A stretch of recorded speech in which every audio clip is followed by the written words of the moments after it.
Good morning, YouTube. Public Piper here. I'm in a good mood today, and today we're going to talk about three things. I'm going to talk about some tobacco from Cornell and Deal. I'm going to talk about some tampers I got from some friends recently, and I'm going to give this a shot. This is the Chris Morgan Briar Cigar. I tried it a few times in the past, but I've never been able to share my opinion. So it's another beautiful day, so let's get started.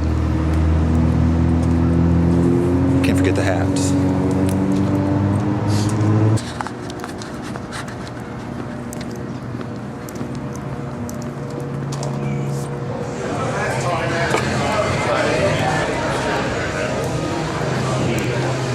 You can order off the theater menu. All right, thank you.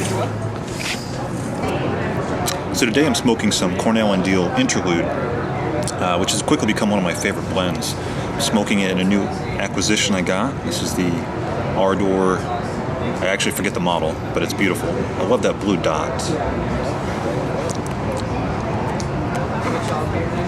And the tampers I'm using a Wisdom Junkie tamper here, which is made of that really strong bungee cord. It actually matches the blue dot, which is pretty cool. And I'm also using a Bama Piper tamper, which is really industrial strength. And I like the tampers for different reasons. They excel at different things. Wisdom Junkie's tamper is awesome for on the go. This is my preferred tamper when I'm doing things like this. When I'm at home and I'm stationary and I know where I'm going to be for a couple hours, then I prefer to use Bama Piper's tamper. It's thick, it's heavy, it's got two different sizes. It just it gets the job done at home. So whenever I travel or when I pack my bag for the day, I usually have both of them with me. So we're doing a Hawaiian burger today. It's delicious. Let me get another bite or two, and then I'll tell you what I think of Cornell and Deal's Interlude. So I was going to do my review here, but there's a lot of people here that just sat down, and a kid over here is practicing being a ninja with a stick, and just too many distractions. So I'm going to take you to the next venue, and we'll talk about Interlude when we get there.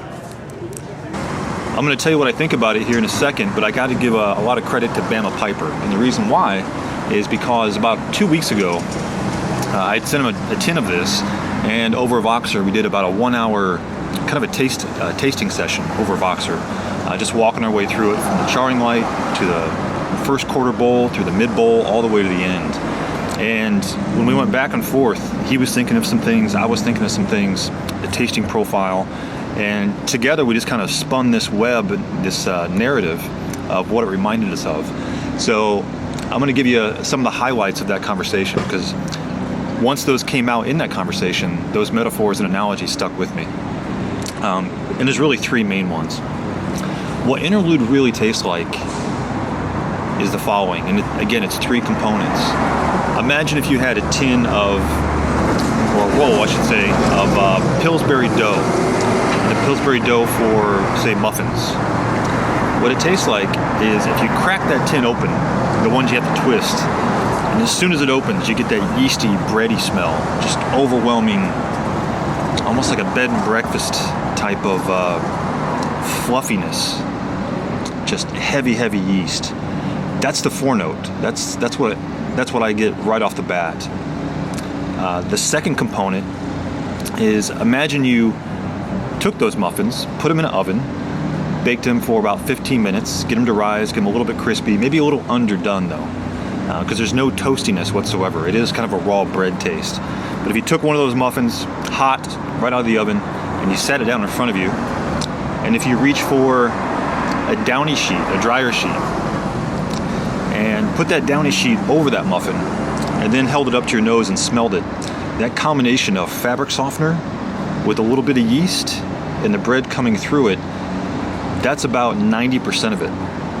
And occasionally there's another 10%. If you had that downy wrapped muffin, and you took a bottle of Clorox bleach spray and you just lightly spritzed it, not a full spray, just lightly spritzed the top of it, it would give you that fresh smelling clean sheet, just came out of the dryer, but a sheet that came out of the dryer that you had just bleached in the washer before that. Just the essence of spring and clean and purified. That's in a nutshell, what Interlude tastes like to me. And the chlorine is not off-putting. Again, it's almost like a sanitary sense. So it's, there's a difference between the chlorine you would smell at a YMCA and the type you would smell in a freshly cleaned apartment. So I'm at an Indian restaurant, thus the Taj Mahal. It's kind of like the Budweiser of Mumbai, is how the bartender described it. Not too bad. Not really my cup of tea, though. I bought 3 Ardors over the last week, and this is my favorite. The other 2 had some inconsistencies in the blue dot. One of them was a little off-center, and the other one, the dot itself wasn't 100% round. It had a little bit of microscopic flare coming off the bottom of it a little bit. I was a little disappointed, but I want to get to know a brand of pipe, and so I wanted to get several of the same kind so I can get a sense of the entire brand. So I'm going to stick with Ardor for a while. I may have just gotten unlucky in these first couple purchases, but I'm not giving up on the brand. I want to try a lot more. Much like a tobacco, I've gotten to know Cornell and Deal by trying dozens of theirs. So I think I'm going to do the same thing with a brand of pipe. Yeah, that's the pretty one. Yeah, he's probably the prettiest, although if you didn't see him, you would think he was pretty too. But they were, we'll see. They all have their strengths and weaknesses. Okay. Here's my daughter, so I'm just babysitting. Dog sitting. Every day.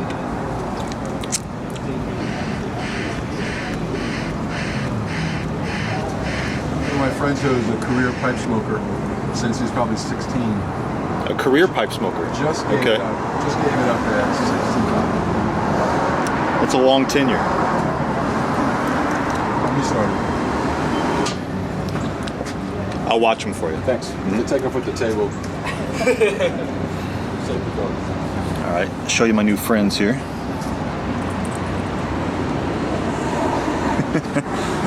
Great dogs. All right, so we're going to give this Chris Morgan Briar pipe a shot, and I brought a special tobacco with me to try it out in. You can't just put any tobacco in these things. Flake is not very good. It's got to be a real fine cut. So I brought an aromatic,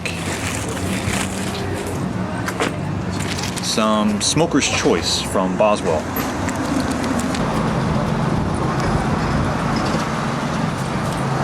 I can already tell this is going to be my best smoke out of this Briar Cigar, just because of the way I packed it.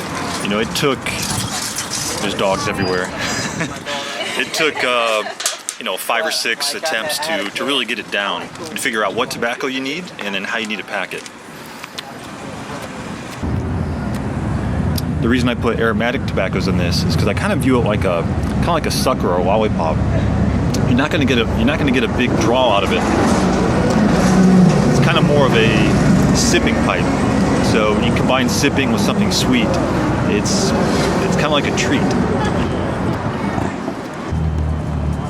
And because the tobacco chamber only goes about halfway down, it doesn't burn hot because it has a good 1.5 to 2 inches to cool the smoke down.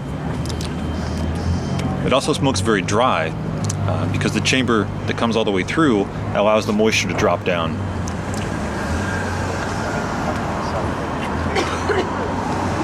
And my hunch was correct. This is definitely the best pack, the best bowl, the best smoke I've ever gotten out of this thing. So like I was saying, it definitely has a learning curve to it. It only took me 1.5 years. I bought it about 1.5 years ago. But again, I've only smoked it like 5 times. So I think 4 or 5 bowls and you might be able to get it down to a science.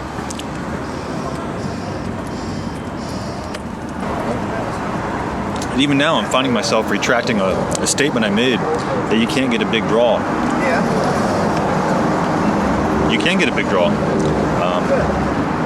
Never been able to do it before, but for this one, the way I packed it, plenty of airflow.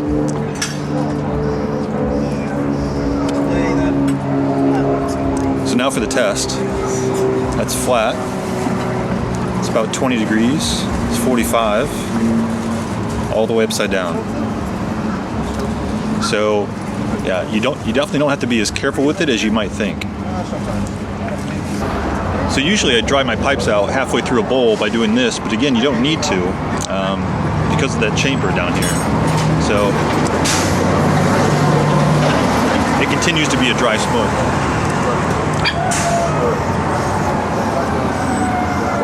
Another use of the Briar Cigar is if you have a friend or a family member who is either intimidated or just kind of put off by the idea of smoking a pipe, yet they're curious about pipe tobacco, or you want to introduce them to pipe tobacco, the Briar Cigar is a good way to do that.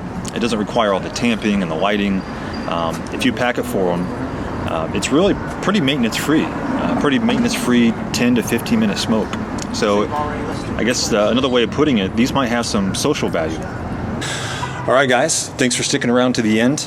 We talked about a lot of things today. We talked about Cornell & Deal's Interlude, great blend, definitely recommend it. We talked about some tampers from Nomad Junkie and Bama Piper.